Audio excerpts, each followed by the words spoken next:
এই যে এখন রাত্রেবেলায় বরকে খাবার দেবো। তো আজকে বড়মশাই বললো যে সন্ধ্যেবেলায় ভাত খেয়েছি, তো এখনও ভাত বা রুটি কিছু খাবো না, তুমি আমাকে ডিমের অমলেট করে দাও। তো এই যে এখন 3টে ডিমের অমলেট করে দিয়েছি। ও খাবে 2টো ডিমের অমলেট আর একটা খাবো আমি। তো এখন ওকে দেওয়া যাক, ও খাবে।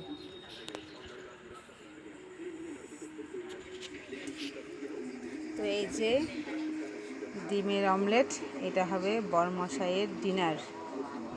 তো দেওয়া যাক। নাও, ফোন ভাবছো?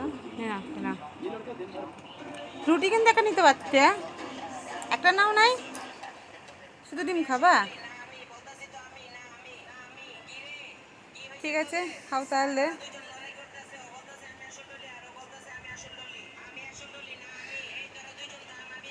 চলো তোদেরকেও খেতে দিয়ে দেবো, রুটি খাবি তো তোরা। তো কেমন হয়েছে? ভালো হয়েছে? ঝাল ঝাল করে করলাম। তো ঠিক আছে, খাও, আমরাও খেয়ে নিই। আজকে টিভি তিন্নি ফোন দেখছে। মা চলো খেয়ে নেবে, আসো। বাবু বস। এই যে এখানে আমার ছেলে বসে খাবে, ও খাবে চিকেন আর রুটি। এই যে চিকেন আছে এখানটায়, আর দিদিন বাড়ি থেকে রুটি নিয়ে এলো, আমাদের ভাত আছে, ভাত খাবো। বাবাকে খেতে দাও, তোমরা আসো, আসো, কড়াই আছে একটা, নিয়ে এটা খাবা।